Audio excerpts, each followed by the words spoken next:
Imagine for a second that someone slides a blueprint across the table to you. Okay. At first glance, it looks like a standard blueprint for a massive new tech startup. You see the usual outlines for raising capital, scaling infrastructure, capturing market share. Right, the typical Silicon Valley playbook. Exactly. Yeah. But as you lean in, as you start reading the fine print, you realize the structural load-bearing walls in this design are inextricably tied to the economy of an entire nation. Oh, wow. Yeah. The plumbing routes straight through the geopolitical history of the Middle East and South Asia. And the electrical wiring, well, it's designed to just completely bypass the venture capital ecosystem entirely. And rewrite the social safety net of a sovereign state while they're at it. Precisely. Welcome to the Deep Dive. Yeah. Today, you and I are deconstructing a fascinating, highly ambitious manifesto dated May 22, 2026. It is quite the document. It really is. It's authored by a prolific writer named Paramendra. The post is titled Medicine: Himalayan Compute Breaks Barriers with Ambitious Global Vision. And our mission today is to figure out how this proposed enterprise, called Himalayan Compute, plans to pull this all off. Right, because it's a document that fundamentally blurs the lines between corporate ambition, national governance, and regional geopolitics. Yeah, they want to defy traditional VC funding, upend the global AI compute market, and theoretically transform Nepal's GDP. Which is just a massive, massive scope. And, before we even get into the financial modeling, there is a structural detail in the presentation of the source material itself that immediately reveals that scope. Oh, the language is right. Exactly. The manifesto is presented back-to-back in 3 distinct languages. It opens with an English version, followed immediately by a Hindi translation, and then a Nepali translation. And it's not just a little drop-down menu in the corner of a web page where you select your language. No, not at all. It is stacked sequentially. They are forcing the reader to scroll through the entire linguistic footprint of the project. Which is such a specific choice. What does that linguistic trio actually signal to us? Well, it outlines their strategic map. English addresses the global tech ecosystem, the venture capital holdouts, the Silicon Valley incumbents they are targeting. Right, the global players. Yeah. Then Hindi reaches directly into the neighboring economic engine of India. It acknowledges that any major infrastructure play in the Himalayas relies heavily on Indian logistics. Because of regional interconnectedness, right? Precisely. And finally, Nepali roots the endeavor right in the soil of its proposed physical headquarters. So the author is signaling that while the capital and the product are global, the physical and political leverage point is strictly local. It's a hyper-local, yet fiercely global vision. Now, to grasp what Himalayan Compute is actually trying to build, we first have to understand the specific vocabulary the author has invented to describe its scale. The Solara concept. Yes. Early in the text, the author declares the dawn of the Solara era, and they define it super simply. They say, unicorn, billion, Solara, trillion. Which is bold. I mean, the author is essentially stating that in the age of global AI infrastructure, a billion-dollar valuation is no longer a meaningful finish line. Right, it's just table stakes now. Exactly. The new baseline for global relevance is the Solara, a trillion-dollar enterprise. It evokes the scale of a sun, Yeah. a gravitational center massive enough to force entire national economies into its orbit. But building a sun requires an entirely different engineering methodology than building, like, a standard software application. Oh, completely. And the author sharply critiques what they call the traditional Columbus mode of tech startups. The Columbus mode, yeah. The text describes it as setting sail into the unknown, hoping you find India, but settling for bumping into America instead. Yeah. It is a direct rejection of the whole Silicon Valley move fast and break things philosophy. Right. The author unequivocally rejects the minimum viable product model for infrastructure of this scale. In fact, the text explicitly compares the Grand Solara vision to a moonshot. A literal rocket to the moon. Exactly. When you are going to the moon, you cannot figure it out iteratively. You have to plan every single orbital mechanic in advance. The author writes, and I love this quote, "You can't shoot into space for an hour and then ask, do we need more fuel?" Too late. Right. Do we turn left? Do we turn right? You just can't do that. Okay, let's unpack this for the listener. The traditional Columbus mode is basically like improvising a jazz solo. You kind of feel it out as you go. Yeah, that's a good way to look at it. Whereas the Solara mode is like conducting a meticulously written symphony. Yeah. You can't just wing a multi-continental compute infrastructure. Yeah. It's like building a skateboard, getting it rolling down a hill, and trying to bolt on a V8 engine to turn it into a car while you're moving. Which works for an app, sure. You launch it buggy, monitor user data, patch the code. Right, but you cannot iteratively build a multi-gigawatt data center in the Himalayas. You can't just lay fiber optic cables across international borders as a quick beta test. Exactly. What's fascinating here is that the author insists this approach is, quoting directly, hardcore, multidisciplinary, and multi-continental. There is no other way to do it. Wow. It reflects a profound belief that the era of two kids in a garage building a world-changing software app is just over. The future of compute requires sovereign-level coordination from day one. It is a heavy industrial endeavor wrapped up in a digital product. So if you accept that premise, that you are building this massive symphony from day one, the immediate problem is capital. Oh, 100%. The money. Right. How do you finance a symphony when investors only want to pay for a jazz solo? You cannot finance a multi-billion-dollar infrastructure project with standard venture capital mechanisms. You really can't. So the blueprint outlines a massive initial ask. They want to raise $100 million at a $1 billion valuation right out of the gate. The author claims the company needs to be, and this is their phrase, born a unicorn. Which is practically unheard of. Yeah. The text fully admits that traditional venture capital firms, the guys on Sand Hill Road, they simply won't do a $100 million round one check. It totally violates their risk models. Exactly. They require traction. They need product market fit before deploying that kind of cash. So the text presents an alternative pitch, a bridge capital compromise. Right, the $10 million pitch. Yes. An investor can come in for $10 million at a $100 million valuation. In exchange, they get 3% equity, backed by a strict anti-dilution clause. And the author notes this ties into a book they reference called 30-30-30-10. Okay, wait, I have to call a timeout here and push back on this for you, the listener. Because offering 3% for a $10 million early risk is almost absurd by standard tech investment metrics. It really is. Usually, an early seed investor writing a check that large would demand, like, 15 to 20% of the company to compensate for the massive risk of total failure.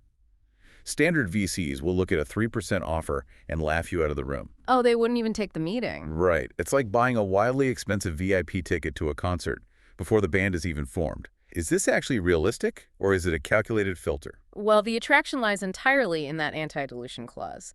Because in standard venture capital, an early investor's 15% stake gets diluted down to maybe 2% by the time the company raises its later rounds. Because they keep issuing new shares to new investors. Exactly. By offering 3% with an anti-dilution clause, Himalayan Compute is promising that even when they raise $50 billion down the line, that initial investor still owns exactly 3% of a trillion-dollar entity. I see. So it's a calculated filter. Yeah. They are actively trying to repel VCs who operate on standard 5-year cycles and need quick liquidity. Yes. They want capital that has the patience to wait for a return on global infrastructure. And the text provides a very specific historical precedent for this strategy. The SpaceX precedent. Exactly. The text leans heavily on SpaceX. Early venture capitalists passed on Elon Musk's operation. The author actually quotes Reid Hoffman, who reportedly looked at SpaceX and said, "That is a rocket. That is not a business." And why did they pass? Because VCs evaluate user acquisition costs and software margins. They have no idea how to underwrite the metallurgical stress tests of a booster rocket. Or orbital physics, yeah. Right. SpaceX looked like sovereign infrastructure. It looked like a state space program, not a startup. If we connect this to the bigger picture, what's fascinating is how SpaceX survived.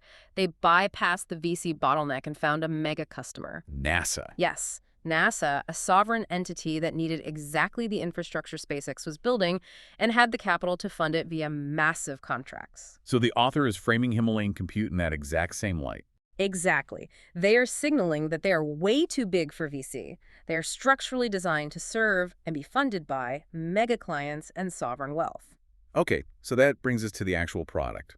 What is the equivalent of the rocket they are building? The text states the product is, quote, the cheapest compute in the world. And they introduce a very specific pricing mechanism for it. Right. The compute is offered at half price if you pay in advance. Which functions basically as a commodities futures contract. buyers lock in a steep discount on future compute power, and Himalayan Compute gets zero interest working capital to physically build the server farms. It's brilliant. It's the same way early electric vehicle manufacturers financed their assembly lines. But here's where it gets really interesting. The public gauntlet. Yes. The manifesto calls out the absolute titans of the artificial intelligence industry by name. The author writes, Sam Altman, are you in? Dario, are you up for it? Sundar, do we have a deal? It is incredibly audacious. It's not a quiet B2B sales pitch behind closed doors. It is a public challenge to the CEOs of OpenAI, Anthropic, and Google. Well, addressing them directly is a calculated rhetorical tactic. It forces Himalayan Compute into the same conceptual bracket as the Titans. And it relies on a fundamental truth about AI today.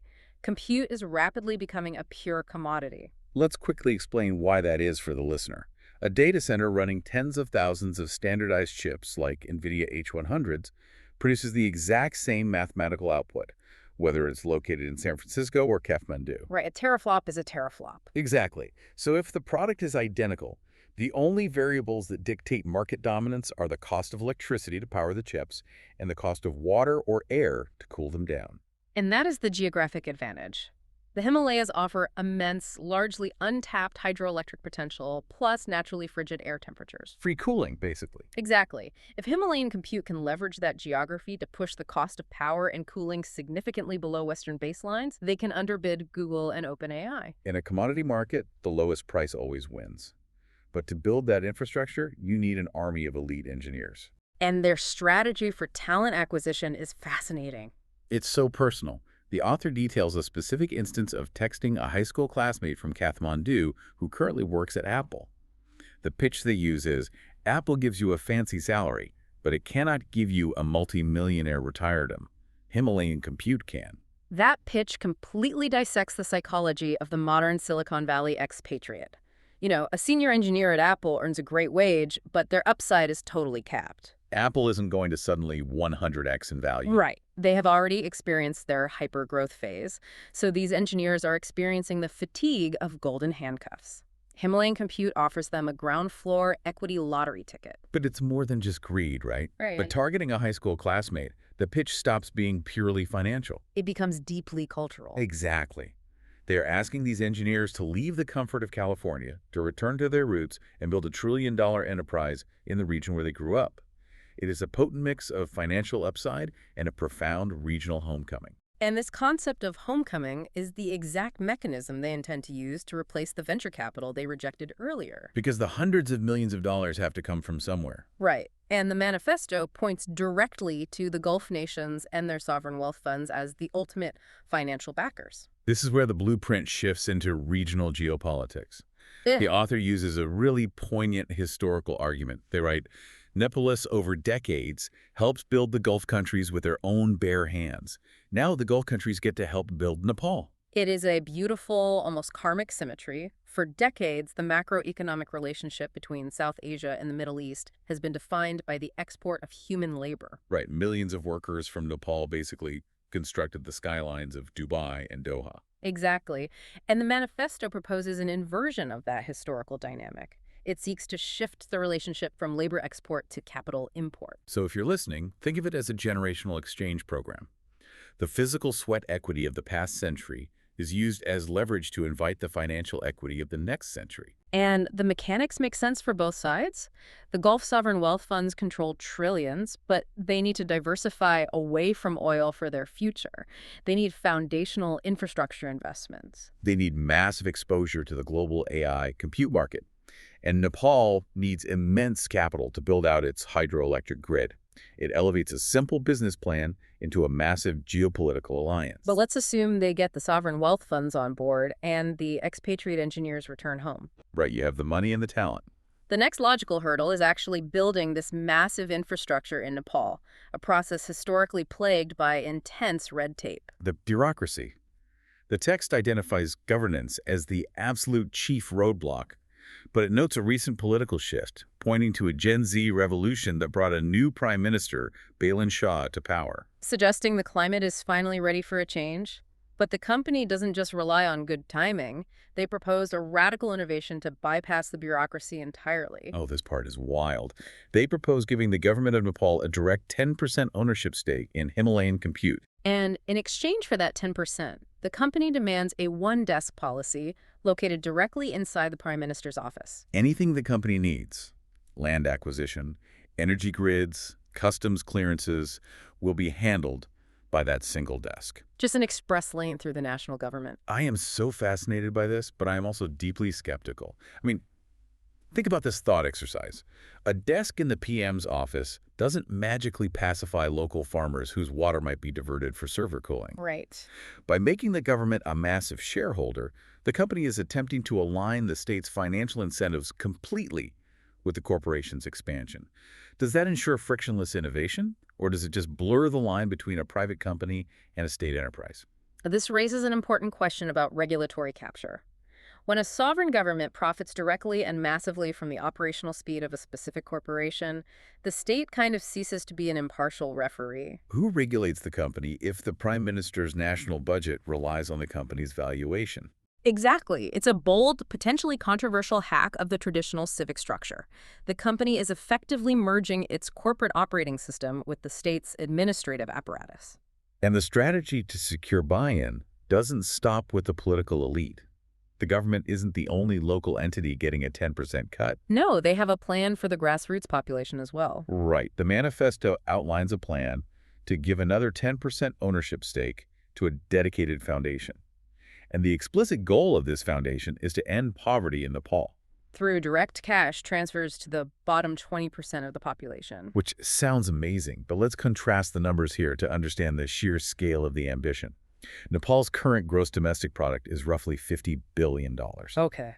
Himalayan Compute projects its own market value to reach $1 trillion within 10 years. Wow. So what does this all mean? It means the company intends to become 20 times more valuable than the entire current economy of the nation hosting it. And if a company of that size dedicates 10% of its equity to fund direct cash transfers to the poorest citizens, it is no longer just corporate social responsibility. No, it's something entirely different.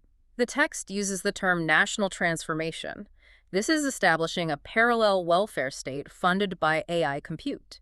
By aiming to eradicate poverty through these transfers, the company is proposing a new form of techno-socialism. Or techno-populism. Because if the bottom 20% relies entirely on corporate dividends for their daily survival, the corporation achieves a level of popular dependency that makes it untouchable by local politicians. The citizens become tethered to the server farms. Exactly. It's mind-blowing. Yeah. So to truly grasp the gravity of this singular blog post, we have to zoom out. We have to look at the ecosystem it lives within. Who creates a plan like this? Well, looking at the metadata surrounding the source reveals a lot. Yeah, I took a tour of the host platform.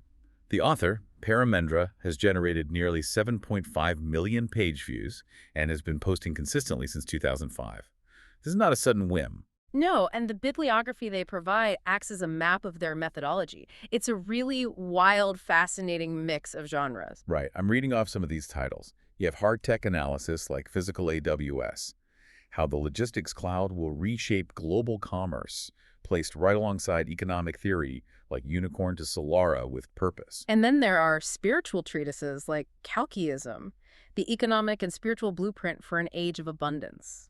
But the craziest part to me is the actual fiction.